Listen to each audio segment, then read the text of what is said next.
Hi everybody, and welcome back to Be Like Christ. In today's video, greed, abortion, and how they relate to church growth.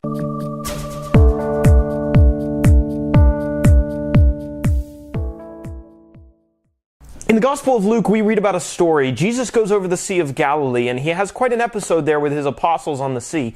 But when he gets to the other side of the sea, he is met by a man. This man falls at his feet. In Luke chapter 8, there's a story about Jesus crossing over the Sea of Galilee with his apostles. And when he gets there, it's found out that there's a man there who has an evil spirit, a demon. And this demon makes this man so crazy that he runs around naked and he doesn't even live in a home. He just lives in tombs.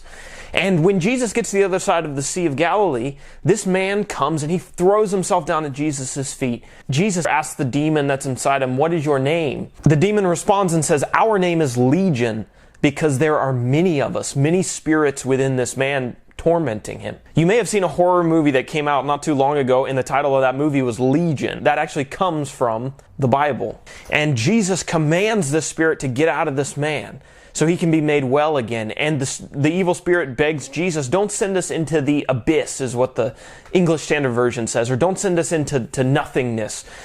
Send us over here next door to this herd of swine." There's about 2,000 pigs over somewhere around the area, and the demon says, "Let me go into those." And for some reason, Jesus grants the request of the spirit, and he says, "Fine, go. Get out of this man. Go into those pigs." And so that's what the demon does. And when the demon possesses those pigs, all of those pigs then run down a mountain and off a cliff and die in the sea. And so the scene that you see is, here's a man who was once tormented, who was once just completely unhealthy and not in his right mind, and had his life taken away from him by all these demons. And over here in the water, there's 2,000 pigs floating dead. And when the herdsmen of those pigs go and tell the people of the city what's just happened, the people come to Jesus.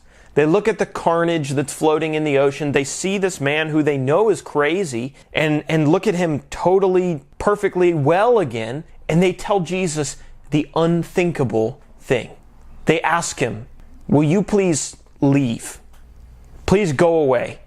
Because we don't want anything else like our livelihood or our standard of living that's now swimming dead in the ocean. We don't want any more of that." Jesus actually then honors their request and he leaves. And it's really easy to believe that this story doesn't have anything to do with us because none of us are swine herders, at least not that I know of. Not many of us.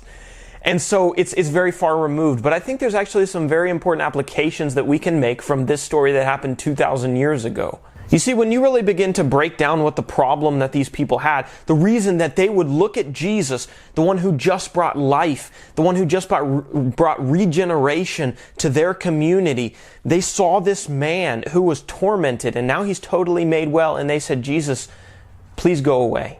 The reason that they would do something like that is because they were more concerned about their livelihood and their comfort and making a living than this man's soul and this man's welfare. And our country struggles with very similar questions, especially when it comes to things like abortion. It's a question about, am I going to keep this child alive and bring life into the world, life that has tremendous potential? Or am I going to destroy that life for the sake of my livelihood or for my comfort or for my convenience? Abortion is a problem that people struggle with both inside and outside the church, but I think there's other problems that can exist solely in the church. It's easy for us to look at this situation and say, we would never tell Jesus to go away. We would never tell Jesus to leave our city. We would love to have Jesus in our city. But is that actually the truth? I would ask the church, what are we more interested in? Are we more interested in life-giving regeneration for the glory of God, or are we more interested in our comforts and our standard of living and how we're going to provide for ourselves? I think greed as a problem in churches can really become evident when we begin to look at the way that we're spending our money and the percentages of where our money's going. The question is, are we spending our money on the things that Jesus was pursuing? Life-giving evangelism. Jesus came to heal the sick, the spiritually sick, and to give them new life and to bring them new life so they could be in His service. Are we doing the same things through evangelism, taking the words of God and the gospel to people who are helpless without it? Or are we spending our resources primarily on making ourselves comfortable in our church buildings, making ourselves comfortable on Sunday morning when we meet together? And are we just interested in keeping the people that are already in the church happy and maybe getting a few more people because of the amenities that we offer or the suggestions that we take from the congregation of what they would like in their building to make the experience more enjoyable for them? I think as we look at the American church, this is one thing that it really struggles with, and I'm not sure that all the intentions are bad. I don't know that they're all just selfish. I think sometimes we believe that that's how the church is going to grow, that we're going to bring people in through all these amenities and all these nice things that we have, and then we'll get them the gospel, and that's how the church is going to grow. So for some people, it's a growth strategy. But one thing that I think it's really important to notice is look at the text. And Jesus will show us a better growth strategy. In Luke chapter 8, this man who Jesus has just healed begs Jesus. He said, "Let me come with you. Let me follow you." And Jesus says, "No, I don't want you to. I've given you new life. And now here's what I want you to do. I want you to go out into your city and anywhere you go, and I want you to proclaim what I have done to you for the world. Proclaim what I have done to you to everyone you meet." And the Bible says that that man went out and he told the whole city what Jesus had done for them. And now that whole city knows about Jesus and his power. Because of what Jesus has done for this man and giving him new life, this man is now become an evangelist to multiply his conversion into all the people who are around him through the power of Christ. I think in this text and in this example, we have the perfect growth strategy for the church. It's not going to be in nice buildings and nice bathrooms and great air conditioning and PowerPoint projectors and bands and all modern things all the time. It's the same old ancient strategy that's been going on since the very beginning of the church. It's the multiplication of disciples and how that then takes the message of Christ to the world. Jesus was going to continue his work. He was going to tell more people about himself. But now he had a man in that city, and that man went to the entire city, and who knows how many people he told about what Jesus had done for them.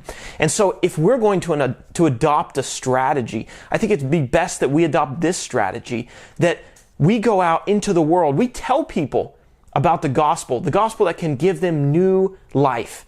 Even if that means we have to abandon some of our security and some of our comfort and go to the nations to do it. And then when we show those people the good news, they then can take that good news back to their city or back to their town or back to their country or wherever it came from. And when that happens, the church will grow. Thanks for watching this video. I know that church growth is a huge topic. People write books on it. People sell all kinds of things to try to help people grow their congregation. And I think the best strategies come right from the man who started this whole thing, and that's Jesus. I have a great example of someone who's doing that I just heard about this morning. My brother is over in Asia, and he's a missionary over there, and he just baptized one of his friends who he's known for 2 years, and he's working with the church in a very organic way to make disciples in every nation. And so I'll show you the picture. It's a great picture too. Thanks for watching. Remember to like the video and subscribe.